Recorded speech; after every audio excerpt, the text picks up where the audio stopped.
నమస్తే రమగారు. నమస్తే జయ. రమగారు ఏదైనా సిరీస్ కొత్తది స్టార్ట్ చేద్దామండి? చిన్న సిరీస్ స్టార్ట్ చేద్దాం. హ్మ్. చిన్న కథే అంటే పెద్ద సీరియల్ ఏం కాదు. ఒక 4 భాగాలు 3, 4 భాగాలలో అవుతుంది. ఓకే. బాగుంటుంది కథ. నండూరి రామ్మోహన్ రావు గారి శైలి కొంచెం డిఫరెంట్‌గా ఎలా ఉంటుందంటే చిల్డ్రన్ ఫ్రెండ్లీ అన్నమాట. పిల్లలకి నచ్చేలాంటి సాదా భాష. పెద్ద విషయాలు కూడా చాలా సింపుల్‌గా చెప్తారు. సరళమైన భాష బాగుంటుంది. ఓకే. పూర్వం మగధ దేశానికి మహాసేనుడని ఒక రాజుగారు ఉండేవారు. ఈయనకి లేక లేక ఒక కుమారుడు కలిగాడు. పిల్లవాడు భలే అందగాడట. పుట్టగానే కనపడ్డాడు. ఆయన విక్రమార్కుడు, అంత గొప్ప పేరు తెచ్చుకోవాలి, అంత గొప్ప శౌర్యవంతుడు కావాలని, అంత గొప్ప వీరుడు కావాలని పిల్లవాడికి విక్రమార్కుడు అని పేరు పెట్టారు. చాలా బుద్ధిమంతుడు, చక్కగా ఉండేవాడు, మంచి అందమైన వాడు. అలా రోజులు గడిచి 16 ఏళ్ళు అయినాయి. పిల్లవాడికి 16 ఏళ్ళు వచ్చాయి. ఈ అబ్బాయి ఈడుకు మించిన పొడుగు ఉండేవాడు. చాలా బాగుండేవాడు. ఆజానుబాహువు. ఏది మొదలుపెట్టినా వచ్చేసేది. ఏదైనా నేర్చేసుకునేవాడు. యుద్ధ విద్యల్లో కూడా ఆరితేరాడు.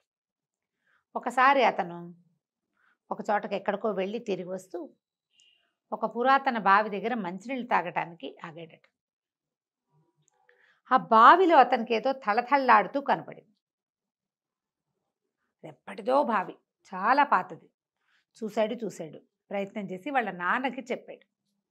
ఈ అబ్బాయి ఎలా కనపడేవాడంటే ఏ పురాణ పాత్ర దిగొచ్చేసినట్టు, మహాభారత పుటల్లోంచి పురాణ పాత్ర ఒకటి బయటకు వచ్చినట్టుగా ఒక పురాణ పురుషుడిలాగా కనపడేవాడు. ఆజానుబాహువు, మహాశౌర్యవంతుల లక్షణాలు కనపడేవి. హుందాగా మాట్లాడేవాడు, గంభీరమైన కంఠము. ఎంత బాగుండేవాడు. పిల్లలు ఏదైనా చెప్తే పెద్దవాళ్ళు కొట్టి పారేస్తారు. ఈ పిల్లాడిలో ఉన్న ఈ మహాపురుష లక్షణాలు ఉన్నాయి. దానివల్ల తండ్రి ఏమన్నాడంటే అబ్బాయి ఏదో చెప్తున్నాడు చూద్దామని కొంతమంది జ్యోతిష్కులు వాళ్ళు వీళ్ళు అందరూ కలిసి, ఆయన మంత్రివర్గము అంతా కలిసి వచ్చి ఆ నూతిలోకి చూశారు. అయితే చూడగా ఒక ఆయన ఏం చెప్పారంటే ఇది చాలా పురాతనమైన విల్లు. ఇది బృహద్రథుడని ఒక గొప్ప రాజుగారు ఉండేవాడు. ఆయన చేయించిన విల్లు ఇది, ఆయనది.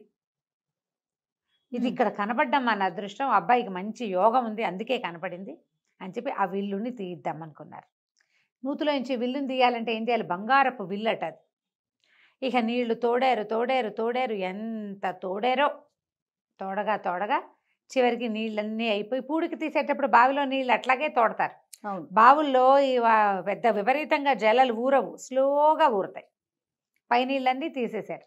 విల్లు కనపడుతోంది. 4-5 దిగారు. అది ఎత్తలేకపోయారు దాన్ని. అయితే ఈ అబ్బాయి ఏం చేశాడట, మన విక్రమార్కుడు తనే దిగాడు.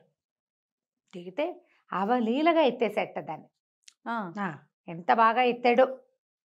ఆశ్చర్యపోయారు. పెద్ద ధనుస్సు అది. ఆ బావి కూడా చాలా పెద్దది. బరువైన ధనుసు, 4 మనుషులు ఎత్తలేని దాన్ని ఒక్కడే కుర్రాడు, 16-18 సంవత్సరాల వాడు, చిన్నపిల్లాడు. లెక్క ప్రకారం చిన్నపిల్లాడు కదా, అంతేగా. కానీ అతను బయటికి తీసుకొచ్చాడు. తర్వాత నా వెల్లుకి శాస్త్రోక్తంగా విధి విధాయకంగా పూజ చేసి దాని మీద ధనుర్విద్య నేర్చుకోవటం మొదలుపెట్టాడు. దాంతో ఎట్లాంటి విద్య పట్టుబడిందంటే అతనికి 2 చేతులతోటి చేసేవాడు. బాణాలు వేసేవాడు, సవ్యసాచిలాగా. పురాణ పురుష లక్షణాలు ఉన్నాయని చెప్పామా, ఆ చెప్పిన వాటికి ప్రూఫ్గా కనపడేవాడు అతను. చాలా బాగా అస్త్ర విద్య నేర్చుకున్నాడు.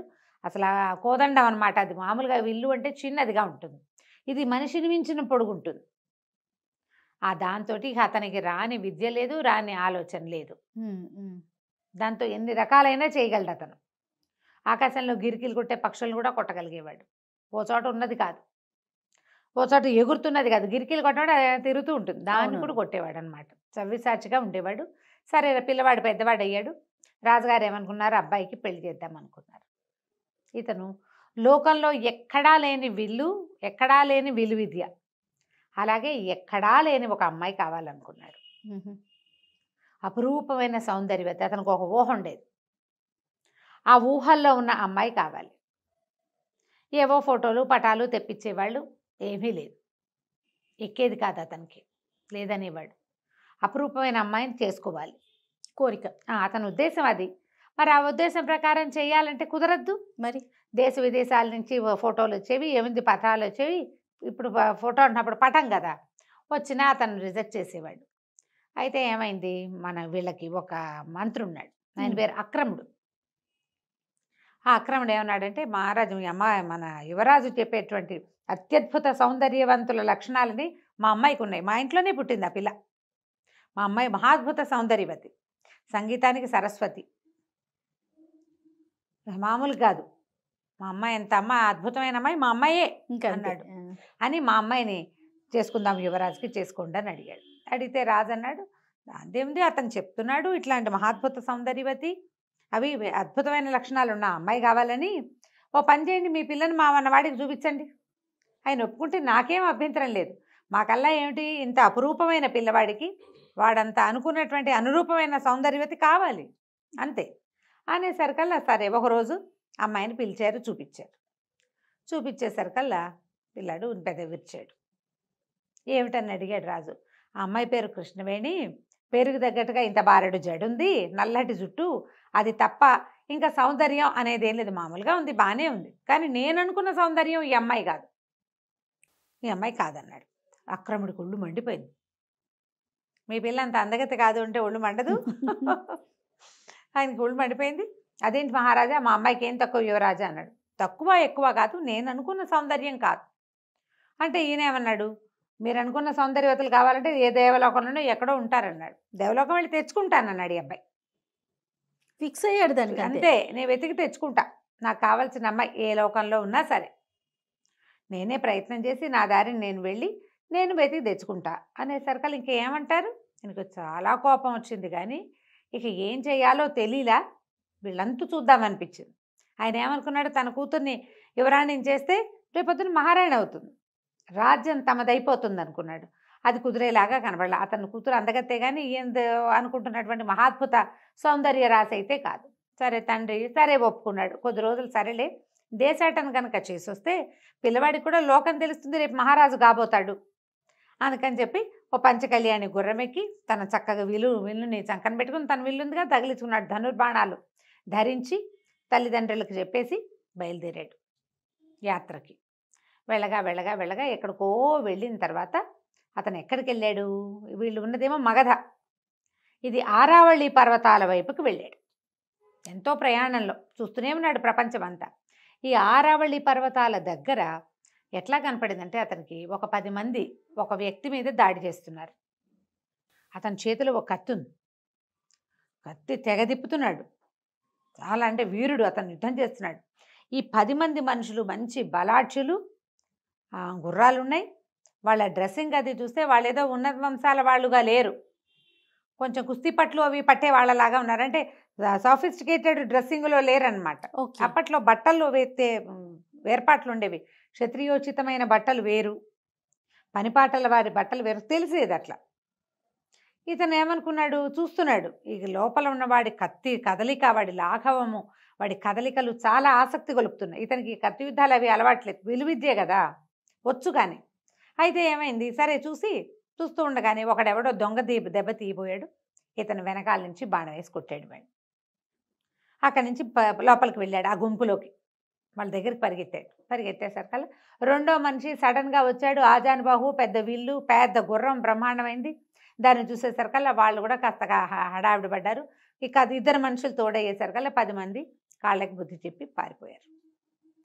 ఆ అబ్బాయి వాళ్ళందరూ పారిపోయేసరికల్లా సరే వీళ్ళిద్దరూ మాట్లాడుకుంటే అతని పేరు శక్తి సింహుడు, పాటలీపుత్రానికి చెందినవాడు.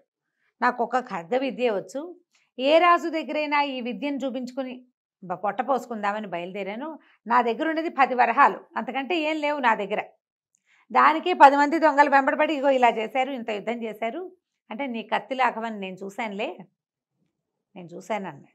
కనపడింది కదా 10 మందిని బాగా నిలేసావు, వాడెవడో దొంగ దెబ్బ తీయబోయాడు కాబట్టి నువ్వు దొరికావు, కానీ లేకపోతే నువ్వు దొరికేవాడివి కాదు, నీ కత్తి తిప్పే విద్య చాలా బాగుంది, మన ఇద్దరం స్నేహితులుగా ఉందామన్నారు. సరే నువ్వెవరంటే 8దే దేశం అంటే మగధ దేశం. సరే ఏమిటి అంటే మా నాన్న అక్కడ రాజు అని చెప్పాడు. అతను ఆశ్చర్యపడి, ఏమిటి నువ్వు యువరాజువా? మగధ దేశపు యువరాజుని నేను, ఇలా ఒక స్వప్నాన్ని వెతుక్కుంటూ బయలుదేరాను అంటే ఇతను అన్నాడు కథల్లో లాగా యువరాజు పంచకళ్యాణిని వేసుకుని బయలుదేరాడు అన్నట్టుగా, బయలుదేరావా నువ్వు అంటే బయలుదేరాను, ఇట్లా ఒక ప్రత్యేకమైన సౌందర్యవతి నేను కళలో చూశానామని, నాకు ఒక ఊహ ఉంది, ఆ ఊహని నేను కళ్ళలో చూశాను, ఒక సౌందర్యవతి అయిన అమ్మాయి చక్కగా నాట్యం చేస్తుంది, చాలా అపురూపమైన సౌందర్యవతి, భూలోక సౌందర్యం కాదనిపిస్తుంది. ఇప్పటికి ఎంతమందినో చూశాను.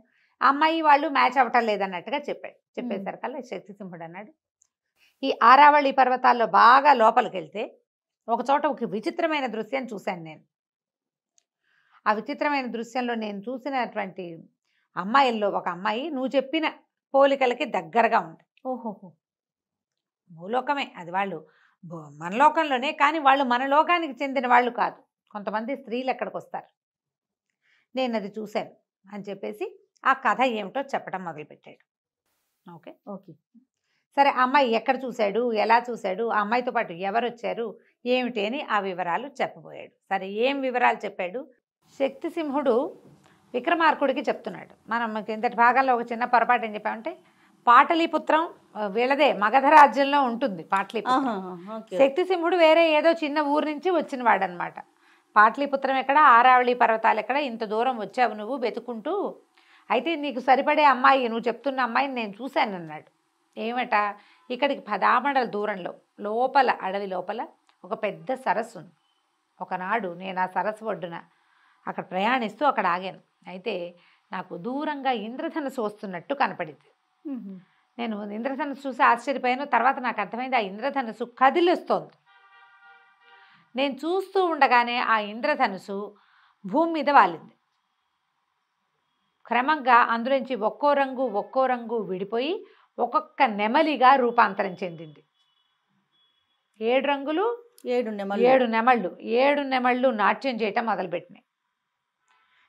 చేయగా క్రమంగా 7 నెమళ్ళు 7గురు అమ్మాయిలుగా మారిపోయినాయి. వాళ్ళు ఎక్కడి వాళ్ళో, దైవకాంతలు ఎక్కడి నుంచి వచ్చారో నాకు తెలియదు, కానీ వాళ్ళల్లో అమ్మాయి, ఆఖరి అమ్మాయి చాలా అందంగా ఉంది. వాళ్ళంతా ఆ చెల్లెల్ని పిలుస్తున్నారు. అయితే వాళ్ళు నాట్యం చేశారు, చాలాసేపు ఈదులాడారు. ఆఖరి చెల్లెలైతే ఎంత అందంగా ఉందో, నువ్వు చెప్పే అమ్మాయి ఆ అమ్మాయి అని నాకు అనుమానం.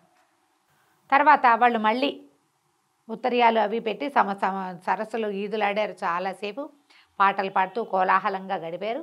తర్వాత 7గురు నెమళ్ళుగా మారి, తర్వాత ఇంద్రధనుసుగా మారి వెళ్ళిపోయారు. నాకు అర్థమైనంత మటుకు వాళ్ళు ప్రతిరోజు వస్తారు.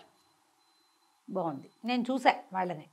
మనకెందుకు, ఎవరో దేవతా స్త్రీలని, నా దారిని నేను వచ్చేసా. ఇప్పుడు నువ్వు చెప్తున్నావు కదా, కావాలంటే వెళ్ళి చూద్దాం పద అంటే, సరే ఏమనుకున్నారు, చూద్దాం. చూడాలంటే ఇతని దగ్గర పంచకళ్యాణి ఉంది కదా, పంచకళ్యాణి మీద ఇద్దరు ఎక్కితే బాగోదు, కాసేపు వరకు ఓకే. పైగా ఇద్దరు బలశాలులు కదా. ఏం చేశాడు మన విక్రమార్కుడు, ఊళ్ళోకి దాని సమీపంలో ఉన్న ఒక చిన్న పట్టణంలోకి వెళ్ళారు. వెళ్ళి ఆ పూటకు విశ్రాంతి తీసుకుని అక్కడ ఇంకో గుర్రం కొన్నాడు శక్తిసింహుడి కోసం. చేరో గుర్రం, తన గుర్రం తను, శక్తిసింహుడి కోసం కొన్న గుర్రాన్ని అతను ఎక్కి ఆ ఆరావళి పర్వతాల లోపలి భాగాల్లో ఉన్న ఆ పెద్ద సరస్సు అక్కడికి వెళ్ళారు.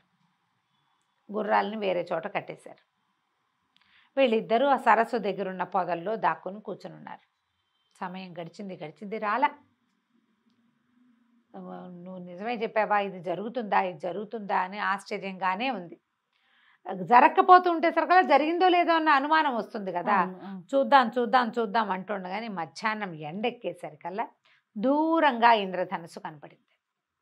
అదుగో వస్తోందన్నాడు. ఇద్దరు నిశ్శబ్దంగా కూర్చున్నారు. ఇంద్రధనుసు భూమి మీదకి వాలింది. ఒక్కో రంగు విడిపోయింది, ఒక్కొక్క నెమలిగా మారింది. నెమళ్ళు నాట్యం చేయటం మొదలుపెట్టాయి. ఎంత అత్యద్భుత నాట్యమో అది. అక్కడి నుంచి ఒక్కొక్కళ్ళు ఒక్కొక్క స్త్రీగా మారిపోయారు. అక్కడి నుంచి ఏవేవో కబుర్లు చెప్పుకున్నాక సరే పాట పాడు కిరణ్మయి, కిందటిసారి తప్పించుకున్నావు అని ఆఖరి అమ్మాయిని పాట పాడమన్నారు. అందరిలోకి చిన్నపిల్లగా ఉన్న అమ్మాయి ఇతను మన విక్రమార్కుడు కల్లో చూసిన అమ్మాయి. ఓహో, ఎంత అందంగా, అందరూ బాగున్నారు. ఈ ఒక పిల్ల ఇంకా అందంగా ఉంది. అక్కడి నుంచి పాట పాడమన్నారు. ఈ మొన కూడా తప్పించుకున్నావు, పాట పాడాల్సిందే, నిన్న నువ్వు పాడలేదు అన్నారు. అంటే అప్పుడు వీళ్ళంతా వాళ్ళలో ఒక అక్క ఏమందంటే, నీ స్వప్నసుందరుడు ఎవరో ఉన్నాడు కదా, అతని మీద పాడవే అని అడిగింది. ఏమిటి, పాటలు కూడా పాడుతుందా అని ఇంకొకళ్ళు అడిగారు.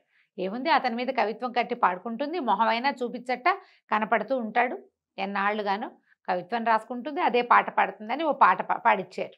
పాడితే ఎవరో స్వప్నసుందరుడు ఆ పిల్లకి రోజు కల్లో కనపడతాడు. అతని ముఖం ఈ అమ్మాయి చూచాయిగా తెలుసు అతను, కానీ తెలియదు. ఆ అమ్మాయి పాట పాడింది. సిగ్గుపడుతూ మహానందంలో మునిగిపోయాడు విక్రమార్కుడు. మన శక్తిసింహుడు అన్నాడు, నువ్వేనేమోనయ్యా, నీ గురించే పాడుతోందో ఏమిటో అమ్మాయి, నీకు ఆవిడ కల్లో కనపడింది, ఆవిడనే పెళ్లి చేసుకోవాలని ఉంది. ఆవిడ కూడా నువ్వు కల్లో కనపడతావు. దైవం విధించిన సంవిధానం ఇది. మరి వీళ్ళని ఎట్లా పట్టుకోవటం? వీళ్ళు దేవతా స్త్రీలు, ఇక్కడ వాళ్ళే లేరు. ఏ గ్రహాంత వాసులు ఎక్కడి నుంచి వచ్చారు, ఏదో దేవలోకం నుంచి వచ్చారో తెలియదు కదా. అంటే ఏమన్నాడు, అలా కాదు, వాళ్ళు ఇప్పుడు స్నానానికి వెళ్తారు, ఉత్తరీయాలు తీసి అక్కడ పెడతారు. ఆ ఉత్తరీయాల వల్లే వాళ్ళు నెమళ్ళుగా మారతారు. నేను చూశాను కిందటిసారే, ఇప్పుడు కూడా మనకు అర్థమవుతుంది. ఉత్తరీయం ఇక్కడ పెడతారు కదా, ఆ అమ్మాయి ఉత్తరీయం తీసి దాచేయన్నాడు. సరే వీళ్ళు ఏం చేశారు, 7 ఉత్తరీయాలు పైన వేసుకునే ఓణి లాంటిది ఎత్తి అక్కడ చెట్ల మీద వేశారు.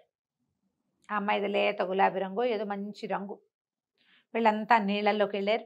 ఇతను ఏం చేశాడు, తన ధనుసు కొసతోటి ఆ ఉత్తరీయాన్ని లోపలికి లాక్కున్నాడు, పొదలోకి చేత్తో పుచ్చుకుని కూర్చుని ఉన్నాడు.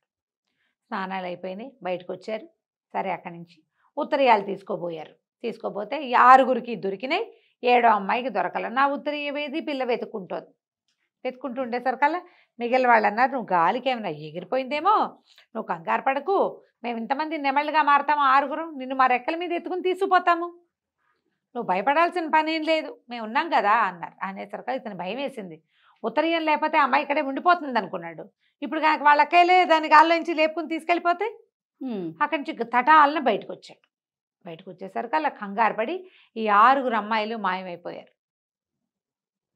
ఉత్తరీయం లేని కిరణ్మయి మాయం అవ్వలేక ఉండిపోయింది. ఏడుస్తూ నుంచుంది బికమొహం వేసి. నా ఉత్తరీయం ఎందుకు ముట్టుకున్నావు, నువ్వెవరివి ఏమిటి అంది. కానీ అమ్మాయికి వీణెక్కడో ఎక్కడో చూసామనిపించడం మొదలెట్టింది. పురాణ పురుషుడిలా ఉంటాడని చెప్పుకున్నాం కదా. అక్కడి నుంచి ఇతను ఏం చెప్పాడంటే, మాది మగధ దేశం, పాటలీపుత్రం మా ఊరు, నేను మహాసేన మహారాజు కుమారుణ్ణి, నా పేరు విక్రమార్కుడు. నాకు ఒక రోజుకు ఒక కళ వచ్చింది. ఆ తర్వాత ఎన్నిసార్లు ఆ కళ వచ్చింది, ఆ కళలో నిన్ను చూశాను, నిన్నే వివాహం చేసుకోవాలనుకున్నా, అందుకోసం నీ కోసం వెతుక్కుంటూ వచ్చాను. ఇవాళకి ఇప్పటికీ నువ్వు కనిపించావు. 6 నెలల పైనుంచి నేను వెతుకుతున్నాను, ఇప్పుడు నువ్వు నాకు కనిపించావు, నన్ను వివాహం చేసుకుంటావా అని అడగబోతున్నాను అన్నాడు. అనేసరికల్లా ఈ అమ్మాయి సిగ్గుపడింది. కానీ మొదట కాస్త ముందు వెనక ఆడి మెల్లిగా చెప్పింది, నాకు కూడా ఒక స్వప్న సుందరుడు ఉన్నాడు, అతను ఇంచుమించుగా నీలాగానే ఉంటాడు, నేను ఎప్పుడూ అతని ముఖం చూడలేదు, మా అక్కయ్యలకి తెలుసు. అనేసరికల్లా సరే ఇతను అన్నాడు, ఉంగరం చేతికి తొడగబోయాడు.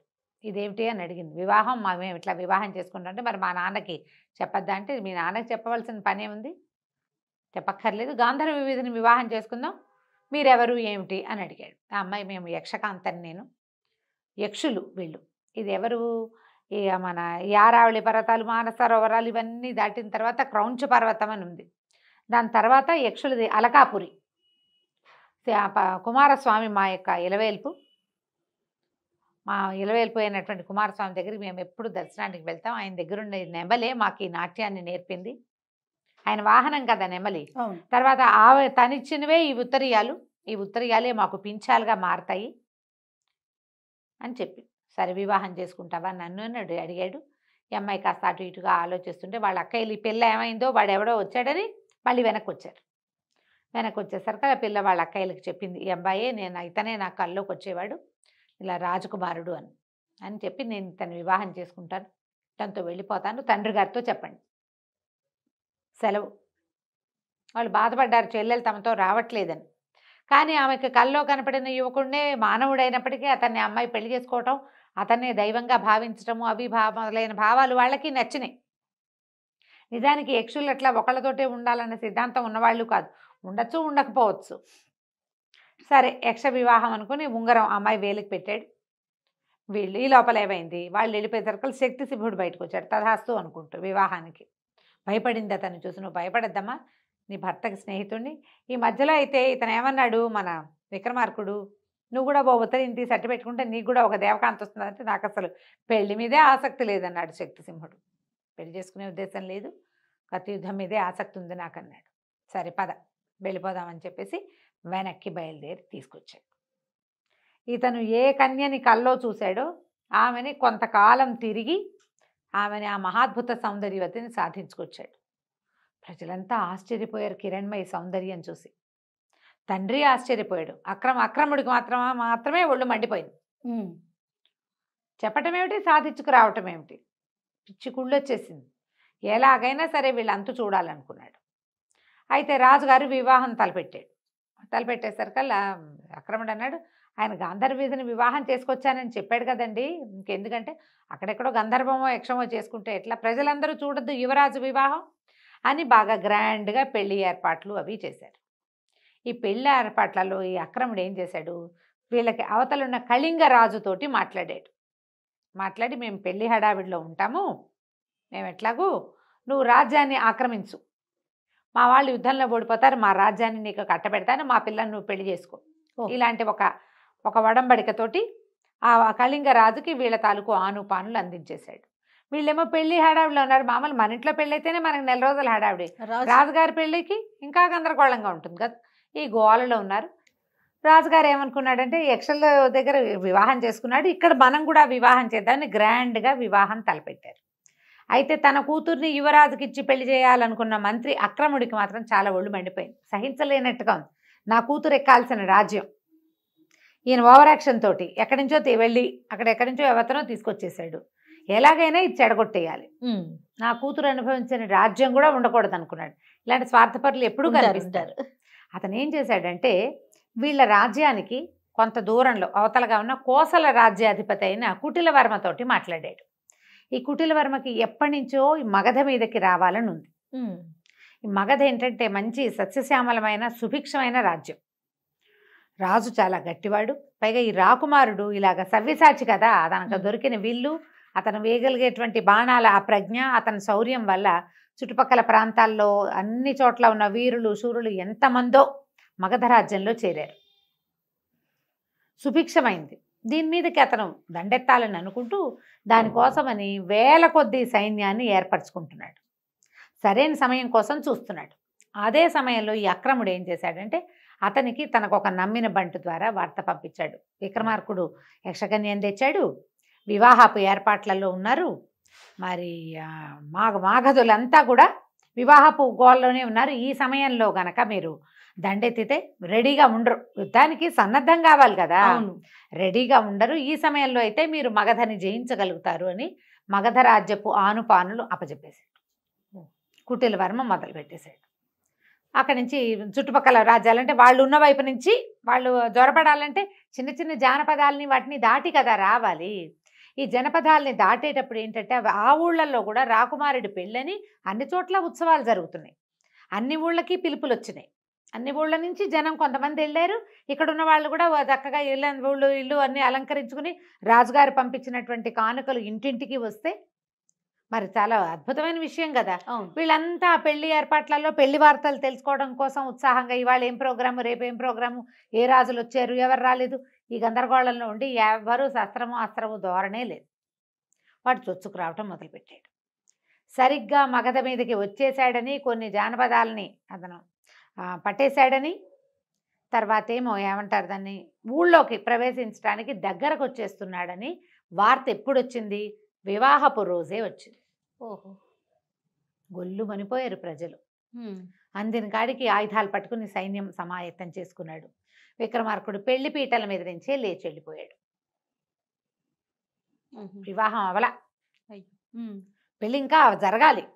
ఇకేం చేస్తాడు, తండ్రి చాలా బాధపడ్డాడు. అయ్యో నాయన, నేను వృద్ధుడైపోయాను, ఈ యుద్ధాన్ని నేను ఎదుర్కోలేను, పెళ్లి మండపం నుంచే నిన్ను లేవదీయవలసి వస్తుందని చాలా బాధపడ్డాడు. కానీ సైనికులు సైన్యము అందరూ కూడా తయారైపోయారు. వీళ్ళంతా మహాప్రతాపవంతులు. ఇతని గురించి తెలిసి వచ్చిన వాళ్ళే ఎక్కువ మంది ఉన్నారు. వీళ్ళు వెళ్ళిపోయారు యుద్ధానికి. సరే ఇలా అయిందని బాధపడుతున్నారు. కానీ కిరణ్మయ్య ఏమిది, వివాహం ఆగింది, మళ్ళీ వస్తాడు, పెళ్లి చేసుకుంటాడు అనుకుంటుంది. అమ్మాయి అంతఃపురంలో ఉండిపోయింది. ఒక వారం గడిచేసరి కల్లా విక్రమార్కుడు పట్టుబడ్డాడన్న వార్త వచ్చింది.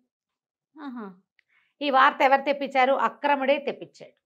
4-5 రోజులు అయ్యేసరికే విక్రమార్కుడు కుటిలవర్మకి బందీగా దొరికేశాడని, కుటిలవర్మని ఓడించలేకపోయాడని, అతన్ని బందీగా చేశాడని వచ్చేసరికలా గగ్గోలెత్తిపోయారు ఊళ్ళో అంతా. అంతఃపురం అట్టుడికిపోయింది. రాజుగారు బిక్కమొహం పడిపోయాడు, నా కొడుకు అట్లా అందడు సవ్యసాచి, పురాణ పురుష లక్షణాలు ఉన్నవాడు, చాలా శౌర్యశాలి, అతను ఇట్లా జరిగి ఉండదంటే ఈ అక్రముడు ఏమన్నాడు, ప్రభు మనం అలా ఎలా అనుకుంటాము, నాకు ఒక మాట తోస్తుంది, చెప్తే మీరేమనుకుంటారు. ఇంతలో ఇంకొక వార్తాహరుడు వచ్చాడు. రాకుమారుడు బందీ అయిపోయాడు, కుటిలవర్మ ముందుకు వచ్చేస్తున్నారు, కోసల రాజ్యం సైన్యం మగధ మీదకి, పాట్లిపుత్రం మీదకి వచ్చేస్తోందని రెండో వార్త వచ్చింది. రాజుగారు హతాశుడైపోయాడు, నమ్మేశాడు. ఈ అక్రముడు అన్నాడు, నేను ముందు నుంచి చెప్తూనే ఉన్నాను, అతి కోరికలు ఉండకూడదు, శుభ్రంగా మా అమ్మాయిని పెళ్లి చేసుకోమంటే వినలేదు. ఆ అమ్మాయిని ఎవరినో తెచ్చాడు, ఆమె యక్షినో కామినో భూతమో మనకు తెలీదు. ఆమె వచ్చేసరికి ఇలాంటిది వచ్చింది, లేకపోతే అపరిమిత పరాక్రమవంతుడైన యువరాజు పట్టుపడ్డం ఏమిటి? ఈవెన్ ఏదైనా చేసేస్తే కానీ మన కుమారుడు మనకు దక్కడు అనేసరికి రాజు కాదు కాదన్నాడు, కానీ మెల్లిగా అది నిజమే అనిపించడం మొదలుపెట్టింది. వార్తలేమో రోజుకొకటి వచ్చేస్తున్నాయి, రోజుకు 2, 3 కూడా. పట్టుపడ్డారు, అదైపోయారు, ఆ ఊరు దాటేశారు, ఈ ఊరు దాటేశారు, రాజకుమారుని శిక్షేస్తారు, ఏం చేస్తారో తెలియదు. అవును. దాంతో ఈయన ఒక ఎక్సైట్మెంట్కి లోనైపోయాడు. ఏమంటే యాంగ్జైటీ వచ్చేసింది, ఈ అమ్మాయిని పంపేయాలి. ఏం చేయాలంటే వీళ్ళు ఏమన్నారు, కామిని విగ్రహాలని వాటిని ఏం చేయాలి, సజీవ దహనం చేయాలి. ఒక గ్రహాన్ని వదిలించుకోవాలంటే ఏం చేయాలి, అంతే, దహనమే. అక్కడి నుంచి కిరణ్మయ్యని పిలిచారు. నీ వల్ల రాజకుమారుడు పట్టుపడ్డాడు అనేసరికి ఆ అమ్మాయి కాదు కాదు అట్లా జరుగుండదు, అతను చాలా అరివీర భయంకరుడు, కొంచెం సమయం ఇవ్వండి, కాస్త నిదానం మీద తెలుస్తుంది అని ఆ అమ్మాయి చెప్పినా రాజు ఇంకా ఒప్పుకోలే. ఇప్పుడు తన కుమారుడు ఏమైపోతాడన్న దీంతో ఈ అమాయకపు పిల్లని ఇట్లా పాడు చేసేస్తున్నామని అనుకోలేదు ఆయన. అనుకోక పెద్దగా మంటలు అవి చేసి ఏర్పాటు చేసి, అగ్నిగుండం ఏర్పాటు చేసి, గుండంలోకి నీ అంతటి నువ్వు స్వచ్ఛందంగా వెళ్ళిపో అని చెప్పి ఆ అమ్మాయిని అగ్నిగుండం దగ్గరికి పెట్టేశారు, తీసుకొచ్చేసారు. ఇక అమ్మాయి ఏం చేస్తుంది, దుఃఖం, ఏం చేయాలో తెలీదు, అవమానం. నీ వల్లే రాకుమారుడు పట్టుబట్టాడని అంతఃపురం అందరూ అసహించుకుంటున్నారు, మాటలు అవే పుట్టేస్తాయి కదా. అంతే. అక్కడి నుంచి అక్రముడు తన మాట చెల్లింది, తను అనుకున్న కోరిక నెరవేరిందన్న సంతోషంతో నీ ఆఖరి కోరిక ఏమిటో చెప్పమన్నాడు. అనేసరికి అమ్మాయింది, నాకు నాట్యం అంటే చాలా ఇష్టం కదా, నన్ను నాట్యం చేయనివ్వండి, నాట్యం చేశాక నేనే అగ్నికి ఆహుతైపోతానని. సరే, అందుకేముంది, సరేనన్నారు. అగ్నిగుండం చుట్టూతా నాట్యం చేయటం మొదలుపెట్టింది. క్రమంగా ఆ అమ్మాయికి రెక్కలు వచ్చేసినాయి, నెమలిగా మారిపోయింది.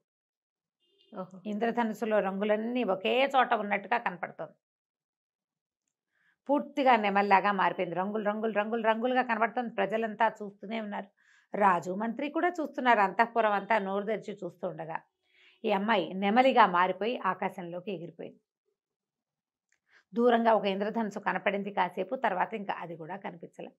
కళ్ళ నీళ్ళు పెట్టుకుంటూ అమ్మాయి ఇంకేమీ చేయలేక వెళ్ళిపోయింది. తనకు జరిగిన అవమానానికి, తర్వాత ఏమో ఈ అన్యాయానికి బాధపడుతూ ఎగిరి వెళ్ళిపోయింది. వెళ్ళిపోగానే ప్రజలంతా హాహాకారాలు చేశారు, కానీ యక్షమాయ మరణించకుండా అమ్మాయి యక్షకన్యగా మారిపోయి వెళ్ళిపోయింది అంతే. ఆక్రముడు అన్నాడు, చూసారా మహారాజా, నేను చెప్పాను కదా ముందే అని రాజును నమ్మించాడు. ఇంకా కుమారుడి వార్తల కోసం చూస్తుంటే ఇంతలో ఏమైంది, అక్రముడికే వార్త వచ్చింది. మంత్రులకు కదా వార్తలు వచ్చేవి, ఏంటంటే కోసలరాజు పట్టుపడ్డాడు, కుటిలవర్మని మన రాకుమారుడే పట్టేసుకున్నాడు, కోసల సైన్యం అంతా మన వశమైపోయింది అని వార్త వచ్చేసరికి నిర్ఘాంతపోయాడమ్మో, ఏదో జరిగిపోయింది. ఇప్పుడు ఇక్కడే ఉంటే అతను వెనక్కి తిరిగి వచ్చాడంటే విక్రమార్కుడు నాకు శిరచ్ఛేదం తప్పదు, అంతే, నా పగ ఎలాగూ తీరిపోయింది. ఏ అమ్మాయిని తీసుకొచ్చాడో ఆ అమ్మాయిని వెళ్ళగొట్టిచ్చేసాం అని చెప్పి రాత్రికి రాత్రి కుటుంబంతో సహా దేశం దాటి పారిపోయాడు. రెండో రోజు సాయంత్రానికి వార్త వచ్చింది, రాకుమారుడు వచ్చేస్తున్నాడు, కోసలరాజును పట్టుకున్నారు. మరి అతనితోటి సంధి అంటే ఇక అతనే వడంబడ్డాడు. అతన్ని కేవలం రాజప్రతినిధిగా చేసి అతన్ని బతికించి ఉంచారు. రాజ్యం మందైపోయింది, బతికించి మాత్రం ఉంచారు, ఖైదు చేయకుండా వదిలిపెట్టారని, అతని రాజచిహ్నాలన్నీ తీసేసుకున్నారని వార్తలు వచ్చినాయి. రాజు ఏమనుకున్నాడంటే ఆ అమ్మాయిని తను అట్లా చేయటం వల్లే ఈ పిల్లాడు వెనక్కి వచ్చాడు అనుకున్నాడు. ఆయనకు అట్లా అర్థమైంది. కానీ క్రమంగా ఒక్కో రోజు గడుస్తుంటే వస్తున్న వార్తలు ఏంటంటే అసలు విక్రమార్కుడు ఏ దశలోనూ ఓడిపోలే, ఏ దశలోనూ ఓడలా. అతను ప్రతి చోట కోసలరాజును అణుస్తూనే వెళ్ళాడు. కోసలరాజు దగ్గరికి అతని సైన్యాన్నంతా అణుచుకుంటూ వెళ్ళి చివరికి కుటిలవర్మని పట్టేసుకున్నాడు. మరి ఎక్కడా ఓడిపోయినప్పుడు ఓడిపోయాడు, పట్టుబడ్డాడు వార్తలు ఎలా వచ్చినాయి, ఇది ఎలా జరిగిందో కనుక్కుందామని ఇతని కోసం ప్రయత్నం చేస్తే ఇక కబురు చేశారు అక్రముడిని రమ్మని. ఎక్కడున్నాడు అక్రముడేడి పారిపోయాడు. అప్పుడు రాజుకు జరిగిన మోసం అర్థమైంది, ఆ అమ్మాయి మీద పగతో అతనే ఏదో చేసుంటాడు అని. అక్కడి నుంచి తనకి వార్తలు తెచ్చారు కదా, వార్తాహరులను ఒక్కొక్కళ్ళని విచారించేశారు కదా, ఈయనిపిచ్చిన వార్తలే అవి అని తెలుసు. ఏమీ చేయలేక రాకుమారుడు వస్తే ఏం అడుగుతాడో, ఇలా చేశానని చెప్పడానికని సిగ్గిలిపోతూ తండ్రి బిగపట్టుకుని ఉన్నాడు. ఆ రాజ్యాన్ని జయించుకుని కళ్యాణానికి మళ్ళీ కదలొచ్చాడు పెళ్లి కొడుకు. మరి పెళ్లి చేసుకుందాం అనుకున్నాడు, తీరా వచ్చేసేసరికల్లా ఏమైంది, తండ్రి ఏమో సంతోషించాడు. కానీ నాయన ఒక అన్యాయం చేశాను, నా వల్ల ఈ పొరపాటు అయిపోయిందని చెప్పేసరికి కిరణ్మయి అంటూ స్పృహ తప్పిపడిపోయాడు రాకుమారుడు. అయ్యో అసలు ఏమీ జరగలేదు, నేను ఎక్కడా ఓడిపోలేదు, ఏది ఆ పొరపాటే జరగల, ఇలా ఎందుకు అయిందంటే అక్రముడు చేసిన కుట్ర తెలిసింది. ఇప్పుడు ఆ అమ్మాయిని తెచ్చుకోవటం ఎట్లా, నేను ఎలా బతికుండను అని ఏడుస్తూ ఉండిపోయాడు. శక్తిసింహుడు అన్నాడు, ఇంత బాధపడద్దు, మనం ఎక్కడ అమ్మాయిని చూసామో అక్కడ వెళ్ళు, అక్కడికి వెళ్ళంటే ఆ అమ్మాయి ఇంకా ఇక్కడ ఎందుకుంటుంది, ఇంత అవమానపడ్డాక మళ్ళీ భూలోకానికి వస్తుందా, వాళ్ళ అక్కయ్యలు మాత్రం వస్తారా, వాళ్ళు భూలోకంలోకి రాబట్టే కదా ఇలాంటి అవమానం జరిగింది ఆ అమ్మాయికి పాపం. చాలా బాధపడ్డాడు. కానీ శక్తిసింహుడు మాత్రం ఓదార్చాడు, కాదు వెళ్ళు, వాళ్ళు రాకపోతే అక్కడి నుంచి ఇంకా కొంచెం ముందుకెళ్తే ఒక సిద్ధాశ్రమం ఉంది, అక్కడ ఒక మహానుభావుడు ఉన్నాడు, ఆయన నీకు ఏదైనా తప్పకుండా సహాయం చేస్తాడు, బయలుదేరి వెళ్ళమన్నాడు. ఆరావళి పర్వతాల దగ్గర ఎక్కడైతే మనం చూసామో అక్కడికి వెళ్ళిపో. సరే శక్తిసింహుడిని కూడా రమ్మన్నాడు. అతను ఒప్పుకోవాలి, వద్దు వద్దు, ఇప్పుడు కోసల రాజ్యం వాళ్ళని ఇది చేసాం, మనం అణిచేసాం అల్లర్లని, ఇప్పుడు నువ్వు నేను ఇద్దరు లేకపోతే వాళ్ళు మళ్ళీ వెనక్కి వస్తే నేను వచ్చి చేసేదేం లేదు, ఆ అలకాపురికో ఇంకో యక్షపర్వతానికో వెళ్ళవలసిన వాడేవి నువ్వు, నీ దారి నువ్వు వెళ్ళు, నేను ఈ రాజ్యాన్ని కాపలా ఉంటానని శక్తిసింహుడు ఉండిపోయాడు. ఓకే. అక్కడి నుంచి మన రాకుమారుడు విక్రమార్కుడు బయలుదేరి ఆరావళి పర్వతాలు చేరుకున్నాడు. ఎక్కడైతే తను మొదట వీళ్ళని చూశాడో ఇంద్రధనుసు రూపంలో అక్కడ 1-2 రోజులు కాపలా ఉన్నాడు. దొరకలేదు, రాలా ఎవ్వరు. సరే ఏం చేశాడు, అక్కడి నుంచి ఆ సిద్ధాశ్రమం వైపుకి వెళ్ళాడు గుర్రం వేసుకుని.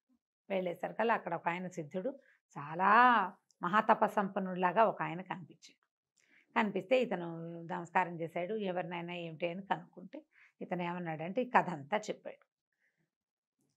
నేను అలకాపురికి వెళ్ళాలి, నా భార్యను తెచ్చుకుంటాను వెనక్కి, గంధర్వ విధిని వివాహం చేసుకున్న సాధారణ విధి జరగబోతుంటేనే ఇట్లా జరిగిందంటే ఆయన అన్నాడు, ఎక్కడ అలకాపురి, మానవ మాత్రుడివి, నువ్వేం వెళ్తావు నాయనా, నువ్వు వెళ్ళలేవు, నీ వల్ల కాదు, కావాలంటే నువ్వు ఇంత ప్రయత్నం చేసి వచ్చావు కాబట్టి నీకు ఒక ఇది ఇస్తానని ఒక స్ఫటిక శిలని చేతిలో పెట్టాడు, నువ్వు ఎప్పుడు కావాలంటే ఆ అమ్మాయిని చూడొచ్చు, నువ్వు ఇందులో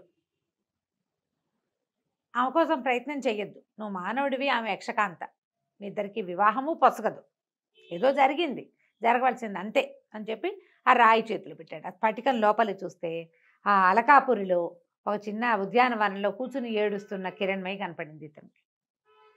ఆ అమ్మాయి ఏడుస్తోంది, కళ్ళలోంచి నీళ్లు గారిపోతున్నాయి, వాళ్ళ అక్కయ్యలు ఓదారుస్తున్నారు. అమ్మాయిని చూసారు, ఏడుస్తున్న అమ్మాయిని చూసారు కల్లా ఆ కిరణ్మయి అని మూర్చిపోయాడు అబ్బాయి. ఆయనకు చాలా బాధేసింది ఆ సిద్ధుడికి, అయ్యో ఇంత ప్రేమాశ్రయం కలిగి ఉన్నాడు, ఏదైనా సహాయం చేస్తానని చెప్పాడు. ఓకే. విక్రమార్కుడు సిద్ధుడికి నచ్చాడు, అంటే ఇతను ఇంత ప్రేమ కలిగి ఉన్నాడని. ఆయన ఏమన్నాడంటే, నీకు ఒక రుద్రాక్షమాల ఇస్తాను, అది ధరిస్తే ఆకాశ గమనం వస్తుంది, నీతో పాటు నీ గుర్రం కూడా ఎగురుతుంది. ఓకే, ఎగిరితే ఇక్కడి నుంచి నువ్వు హిమాలయాల మీదకి వెళ్తావు, హిమాలయాలు దాటాక నీకు క్రౌంచ పర్వతం కనపడుతుంది, క్రౌంచ పర్వతం దాటాక అక్కడ దాకా నీకేం భయం లేదు, క్రౌంచ పర్వతం దగ్గర భయం కలుగుతుంది. దాని తర్వాత కైలాస పర్వతం, దానికి ఎడం వైపు చర్యల మీద ఆ యక్షపర్వతము, దాంట్లో అలకాపురి ఉంటాయి. ఇలా వెళ్ళాలి, నువ్వు ధైర్యం చేసి వెళ్ళిపోయి అక్కడికి వెళ్ళే ఆకాశ గమనం వరకు నేను ఇస్తా, తర్వాత సమయోచితంగా వీరోచితంగా నువ్వేం చేస్తావో అది చెయ్యి చెప్పాడు. సరే ఆ రోజు రాత్రి అక్కడ పడుకుని పొద్దున్నే లేచి అక్కడ సరస్సులో స్నానం చేసి ఆయన ఇచ్చిన కందమూలాలు భక్షించి దండం పెట్టి ఆ రుద్రాక్ష మెళ్ళ వేసుకున్నాడు. రుద్రాక్షమాల గుర్రాన్ని ఎక్కాడు, గుర్రం ఒకేసారి గాల్లో లేచింది, ఆకాశ గమనం వచ్చేసింది కదా. అక్కడి నుంచి ఇతను ఈ మన ఆరావళి పర్వతాల దగ్గర నుంచి అలా వెళ్ళి క్రమంగా భారతదేశంలో దాని మన ఏమంటారు అది కురు పాండవ యుద్ధం జరిగిన అది కురుక్షేత్రము, అవి చూస్తూ ఒకటి ఒకటి ఒకటి దాటుకుంటూ హిమవన్నగం దాటి ముందుకెళ్తే, ఇప్పుడు అప్పటిదాకా ఏముంది, ఆ పైకి వెళ్తుంటే మామూలుగా పైకి వెళ్తే భయం వేయాలి, హిమోత్పర్వతము దాని ముందుండే ఇంకేదో పర్వతము ఇవన్నీ దాటినా భయం వేయాలి. క్రౌంచ పర్వతం దగ్గరికి వెళ్ళేసరికల్లా ఆయన సిద్ధుడు చెప్పినట్టే భయం వేసింది. 3 శిఖరాలు ఉన్నాయట, ఆ 3 సాధారణ కొండ శిఖరాల్లాగా లేవవి, సజీవంగా ఉన్నాయి, ఒకదాంతో ఒకటి కుమ్ములాడుకుంటున్నాయి శిఖరాలు. ఒకటి రెండో దాన్ని కుమ్ముతుంది, అది వంగిపోగానే మూడోది వచ్చి మొదటి దాన్ని కుమ్ముతుంది, ఇట్లా పైకి కిందకి పైకి కిందకి అయిపోయినాయి, ఒకటి గుద్దేసుకుంటున్నాయి. దేవతలు కూడా భయపడతారు వాటి మధ్యలోకి వెళ్ళటానికి. అవి ఎలా దాటాలో తెలియలే, ఏ క్షణాన్ని ఏది పైకి వచ్చేస్తుందో తెలీదు, ఏది కుంగిపోతుందో తెలీదు. మూడోది వచ్చేస్తుంది. ఈ రెండింటిని చూసుకుంటే మూడోది వచ్చేస్తుంది. అప్పుడు వీరోచితమైన ఆలోచన ఒకటి చేశాడు.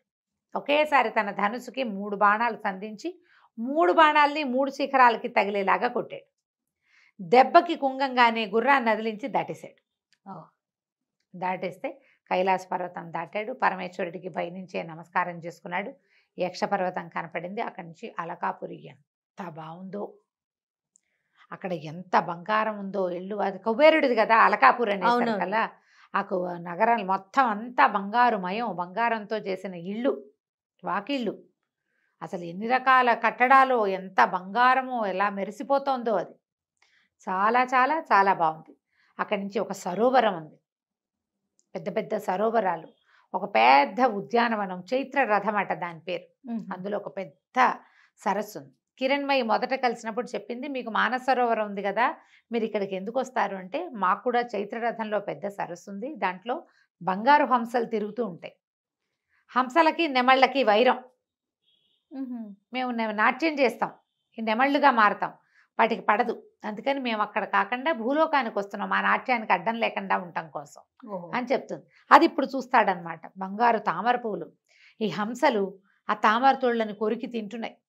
పువ్వులు ఇట్లా బంగారు రంగు పువ్వులు, కింద చక్కటి నీరు పీల్చడానికి తామర తూళ్ళు ఉంటే తామర తూళ్ళని తింటాయి. చాలా విశేషంగా ఉంది. అతను అక్కడే కూర్చున్నాడు. ఈ అమ్మాయిని ఎట్లా కలుసుకోవాలా అని. ఇంతలో కొంతమంది ఆడపిల్లలు నీళ్లు తీసుకెళ్ళటానికి కడవలతో, బంగారు కడవలు, ఇక అంతా బంగారమే, వచ్చారు. వచ్చేసరికల్లా వాళ్ళల్లో ఒక అమ్మాయి కొంచెం నిదానంగా నడుస్తుంటే, ఆ అమ్మాయిని మంచినీళ్ళు ఇవ్వవా అని అడిగాడు.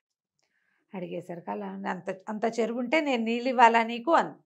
అంటే చెరువులో నీళ్ళు ఉన్నాయిలే, నీ అంత అందమైన అమ్మాయి చేత్తో నీళ్ళు తాగితే బాగుంటుందని నీకు నీళ్ళు తాగటం, నీళ్ళు పోయమన్నాడు. కడవతో నీళ్ళు వస్తుంటే ఆ అమ్మాయి అప్పుడు పరిశీలించింది, ఇతను ఎంత సమున్నతాకారుడు, ఎంత తేజస్శాలి, ఎంత సౌందర్యవంతుడు, మీరెవరు, ఎక్కడి నుంచి వచ్చారు అని అడిగింది. వైకుంఠం నుంచి వచ్చిన ప్రద్యుమ్నులా, లేకపోతే స్వర్గం నుంచి వచ్చిన నలకూబర్లా, ఎవరు అని అడిగింది. అడిగేసరికల్లా అన్నాడు, నేను ఎవరిని కాదు, మానవ మాత్రుణ్ణి. ఇక్కడ ఏమిటి సందడి, ఏం జరుగుతోంది అంటే, మా ఇంట్లో మా రాజుగారి ఆఖరమ్మాయి పెళ్ళికి కావలసిన నీళ్లు తీసుకెళ్ళటానికి మేమంతా వచ్చామని. రాజుగారి అమ్మాయి ఎవరు ఏమిటి అని అడిగే లోపల, ఆఖరమ్మాయి కిరణ్మయి, చంద్రుడి కిరణాలు రాసిపోసినట్టు ఉంటుంది, ఆ అమ్మాయి పెళ్ళని అనగానే తను నిర్ఘాంతపడి, కిరణ్మయికి పెళ్ళా అని ఆశ్చర్యపోయాడు. ఆమె ఎవరో మానవ మాత్రుడిని ప్రేమించిందని తండ్రి అసలు రానివ్వలేదు. నువ్వు బాగున్నావు, నువ్వు అందంగా ఉన్నావు, నీ పేరెంతో బాగుంది అనగానే ఇలా రహస్యాలు చెప్పేస్తారు ఆడపిల్లలు. చూడండి ఎన్ని మొత్తం చెప్పేసింది. మా రాజుగారికి 7 కూతుళ్ళు, 6 అమ్మాయిలకి పెళ్ళిళ్ళు అయిపోయినాయి, ఆఖరమ్మాయి పెళ్ళి, ఈ అమ్మాయి ఒక మానవుడిని ప్రేమించింది. అప్పుడు ఆ అమ్మాయికి స్ట్రైక్ అయింది, అయితే ఆ మానవుడివి నువ్వే కాబోలు, విక్రమార్కుడివి కాదు నువ్వు అని అడిగింది.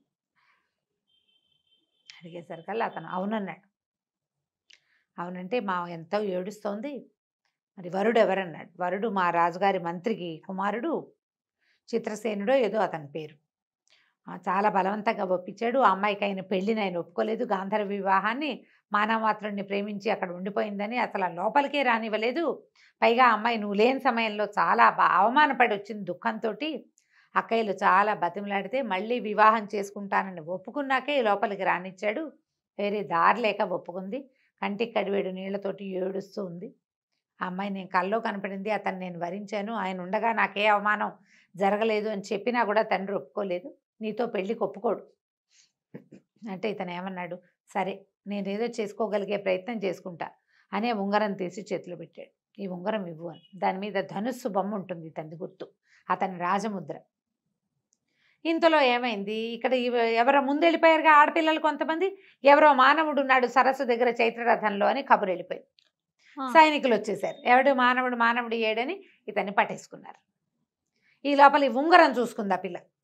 ఈ అమ్మాయి వెళ్ళి, హరిణి వెళ్ళి ఉంగరాన్ని ఇచ్చింది కిరణ్మయికి. ఉంగరం ఇచ్చేసరికల్లా ఆశ్చర్యపోయింది, ఎక్కడిదే ఈ ఉంగరం అంది. ఉంగరం ఎలా వస్తుందమ్మా, ఉంగరం పెట్టుకున్నవాడు వస్తేనే ఉంగరం వస్తుంది మరి అని అనేసరికి, ఎక్కడున్నాడు ఏమిటి అంటే అని పరిగెత్తుకుంటూ వెళ్ళింది. నాన్న నా భర్త వచ్చేసాడు, నా వివాహం ఆపేసి నా భర్తకి నన్ను ఇచ్చి పంపించేసామంటే ఆయన ఒప్పుకోలేదు.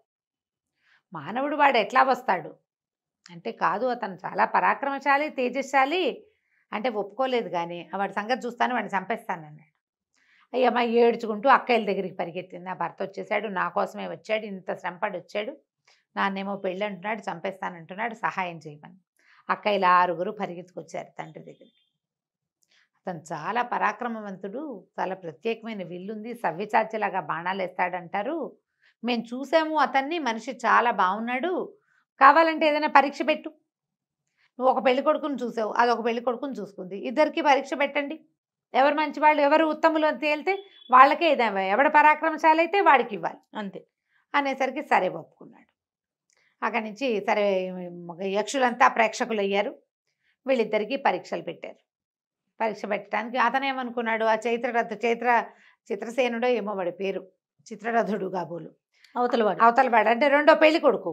అతను ఏముంది, నేను యక్షుణ్ణి, వీడిని మానవుని జయించడం సులువు కదా, చేస్తానన్నాడు. 3 పరీక్షలు పెడతామన్నారు. ఎవరు ఎక్కువ ఎత్తుకి బాణం వేయగలుగుతారో చూద్దామనుకున్నారు. ఈ అబ్బాయి దగ్గర ఉన్నదే ధనుస్సు, అతనికి ఉన్నదే విలువిద్య. సరే చిత్రరథుడు ఇతను ఇద్దరు కలిసి ఆకాశంలోకి బాణ ప్రయోగం చేశారు. చిత్రరథుడు వేసింది కొంత మటుకు వెళ్ళి పడిపోయింది, ఎత్తు కనపడుతోంది.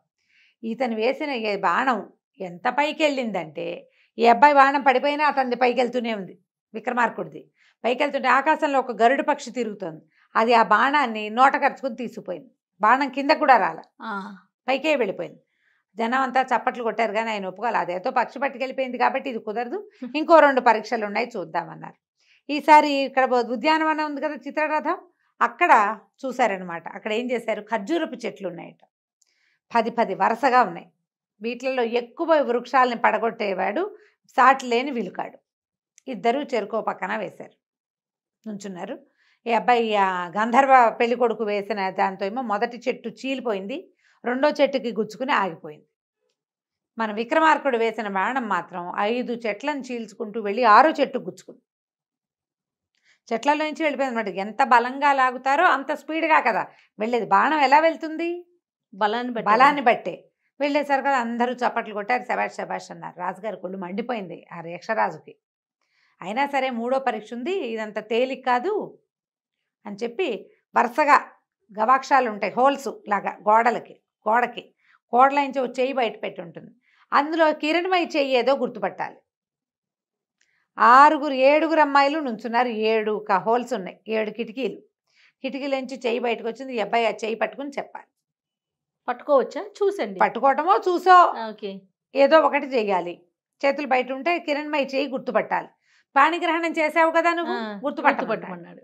మొదటి పెళ్లి కొడుకు వచ్చాడు, 3వ చెయ్యిని ఇదే అన్నాడు, కాదు అది 3వ అమ్మాయిది అయ్యింది, కుదరలేదు. ఊరికే అంటే ఫ్లూక్గా చేయవలసిందే. కాకపోతే ఇతను మాత్రం ఒక్కో చెయ్యి చూసుకుంటూ వెళ్ళాడు. మధ్యలో కిరణ్మయి చెయ్యి గుర్తుపట్టాడు. ఆ చేతి మధ్యవేలికి తన బాణం గుర్తున్న ఉంగరం ఉంది, తందే ఉంగరం. సమయస్ఫూర్తితో ఆ అమ్మాయి ఆ ఉంగరం పెట్టుకుని అతనికి సహాయం చేసింది. ఇందులో ఇతని ప్రజ్ఞ కాదు, జస్ట్ ప్రెజెన్స్ ఆఫ్ మైండ్ ఉంది అంతే. అన్ని చేతులు ఒకేలా ఉంటాయి, ఒకే వయసు ఉన్న ఆడపిల్లల చేతులు ఒకలానే ఉంటాయి, అందరికీ కంకణాలు ఉంటాయి, ఉంగరాలు ఉంటాయి, గోళ్ళకి రంగులు అవి ఉంటాయి. సమయస్ఫూర్తి ఆ ఉంగరాన్ని చూసుకున్నాడు అంతే. గుర్తుపట్టేసరికల్లా ప్రజలంతా సంతోషించారు. అమ్మాయి ఎవరి మీద మనసు పడిందో అతను సరైన వాడు, అది కదా కావాలి. అమ్మాయిలు మనసులో ఏమిటి పడుతూనే ఉంటారు ప్రతి వాళ్ళ మీద, చాలామంది మీద మనసు పడతారు ఆడపిల్లలు. ఆ క్షణానికి ఎవరు నచ్చితే వాళ్ళే. అవతల వాడు దానికి తగిన కెపాసిటీ, పిల్లని రక్షించగలిగేవాడు కావాలి కదా. సరే రాజు చాలా సంతోషించి ఆ యక్షరాజు కిరణ్మయిని ఇచ్చి విక్రమార్కుడికి వివాహం చేసేసాడు.